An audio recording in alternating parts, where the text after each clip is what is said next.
In this video, we shall explore the Foxes and Rabbits project. This project provides a simple simulation of interactions between populations of foxes and rabbits within a confined area. This is an example of a general class of simulation known as predator-prey simulations.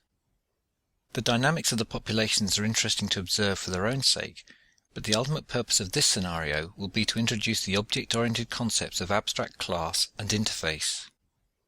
In version 1 of the Foxes and Rabbits project, the key classes of interest are Simulator, Fox, and Rabbit.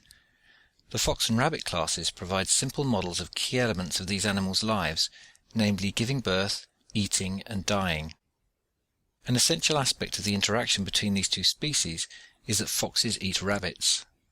Foxes are therefore considered to be a predator species, and rabbits are their prey. When we create a simulator object, we see a visualization of the field in which the animals live. Each light-colored square represents a rabbit, and each dark-colored square a fox. At the bottom of the visualization is a count of the number of each. At the top is a step counter. Each step of the simulation represents an arbitrary length of time. The exact length of this in terms of real time is not defined, although some aspects of the animals' lives are configured in terms of it. For instance, how long they live, and how old they must be before they give birth. We shall see details of that when we look at the source code. The simulator object offers 4 methods. Let's try simulate one step. Notice that there are changes to the main view, and the population numbers at the bottom also change. We shall call it again a couple more times to reinforce that. Now we shall run the simulation for longer. The simulation runs very fast, with population numbers changing rapidly. It's not easy to see exactly what is going on, but patterns and waves of activity can be seen within the main area. Large numbers of foxes hunt down large numbers of rabbits, and then rabbit numbers increase, ready for the next wave of foxes. It would be good if we could obtain some clearer insights as to what these underlying patterns are. This is a slightly different version of the previous project that allows us to control the simulation via GUI controls rather than interactive method calls. This will make it easier to appreciate what we've seen so far. If we move on even just a few steps, we can easily observe that the rabbit population is growing rapidly, while the fox population has actually reduced slightly. By around 30 steps, the rabbit population has increased significantly, while the fox population has increased only slightly.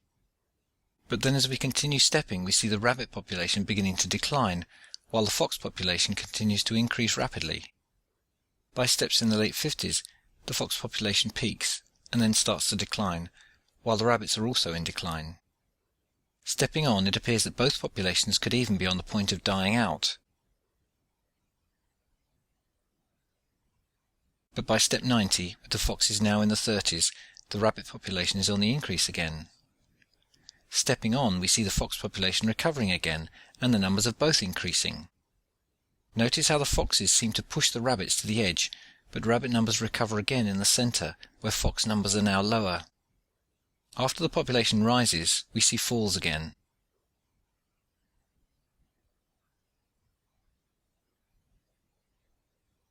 If we select the Run option, we can see the preceding patterns repeated at speed, but now with a greater appreciation of what is going on.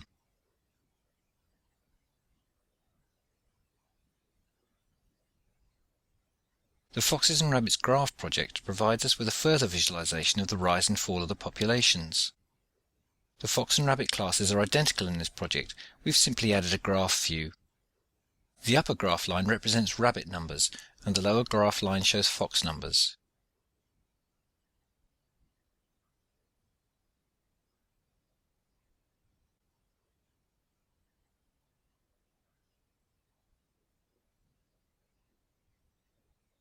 Notice how regular the rise and fall of the rabbit population is.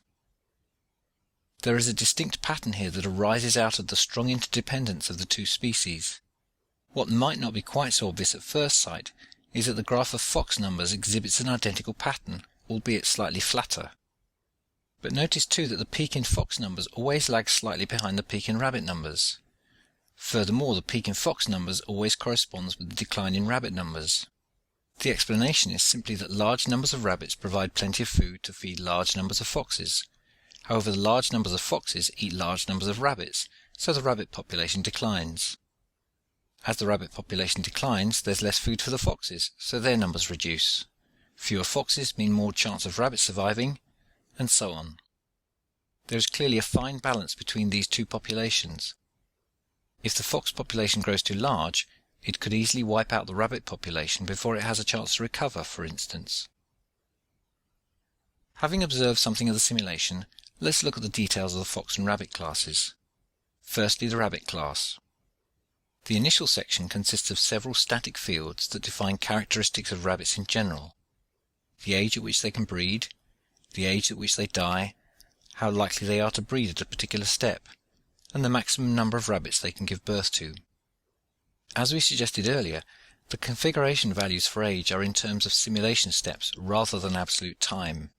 So the value of max age does not mean that rabbits can live to 40 years of age, for instance. An individual rabbit's state consists of its age, whether it is alive, and where it is in the field. The main things that a rabbit can do are to move,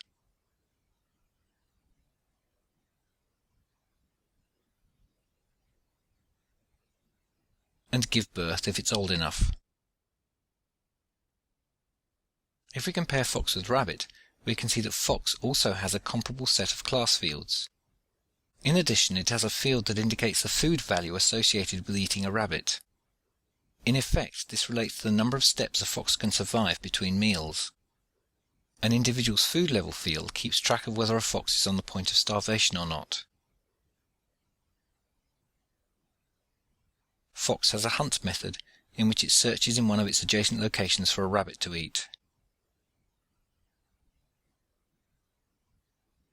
It also has a give birth method and several additional methods that are similar to those in the rabbit class.